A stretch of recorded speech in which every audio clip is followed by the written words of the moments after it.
Hi అండి, అందరు ఎలా ఉన్నారు? Welcome to my channel. అందరికీ వినాయక చవితి శుభాకాంక్షలు అండి. నేనైతే ఈరోజు వినాయక చవితి పూజ ఇలా చేసుకున్నాను. వినాయకుల వారితో పాటు లక్ష్మీ అమ్మవారిని కూడా పీఠంపై కూర్చోబెట్టి పూజ చేసుకున్నాను అన్నమాట. వినాయకుల వారికి అష్టోత్తర నామాలు చదువుకుంటూ అక్షంతలతో పూజ చేసుకున్నాను. లక్ష్మీ అమ్మవారికి అమ్మవారి అష్టోత్తర నామాలు, అదేవిధంగా శ్రీ సూక్తము చదువుకుంటూ నేనైతే అమ్మవారికి కుంకుమ పూజ చేసుకున్నాను. ఆదిలక్ష్మి అనుగ్రహం ఉంటే మనకు అష్టలక్ష్ముల అనుగ్రహం ఉన్నట్టే, కాబట్టి నేను లక్ష్మీ అమ్మవారిని ఆహ్వానించుకున్నాను అన్నమాట. సో ఈ విధంగా పూజ అయితే చేసుకున్నాను. హారతి సమర్పించాను. హారతి ఇచ్చేటప్పుడు అయితే నేను సొంతంగా పాటలు అయితే పాడుకుంటాను. నాకు రోజు పాడి అలవాటు అయిపోయింది. సో అట్లా పాడుకుంటేనే అదో సాటిస్ఫాక్షన్. ఫోన్లో అయితే పెట్టుకోను. సో నాకు అలవాటు అయిపోయింది.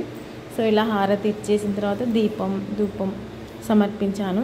పత్ర పూజ అంటే నేను స్వామివారికి మా కింద దొరికిన పత్రాలన్నీ సమర్పించాను. తమలపాకులు, ఇంకా గరక, ఉమ్మెత్త, మందార, జిల్లేడు, గన్నేరు సంబంధించిన ఆకులన్నీ స్వామివారికి సమర్పించాను.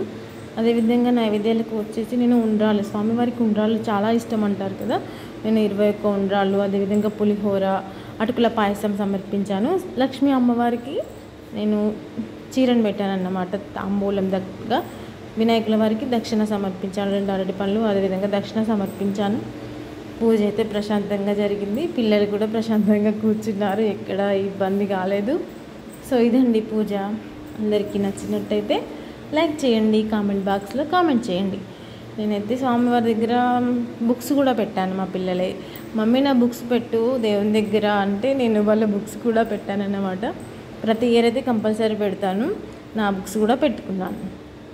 సో ఇదండి పూజ. ఇవల్ల అందరికీ వినాయకుని యొక్క ఆశీర్వాదాలు ఉండాలని, మీ పనిలో ఎలాంటి ఆటంకాలు ఉండకూడదని మనస్ఫూర్తిగా కోరుకుంటున్నాను. ఉంటానండి, బాయ్.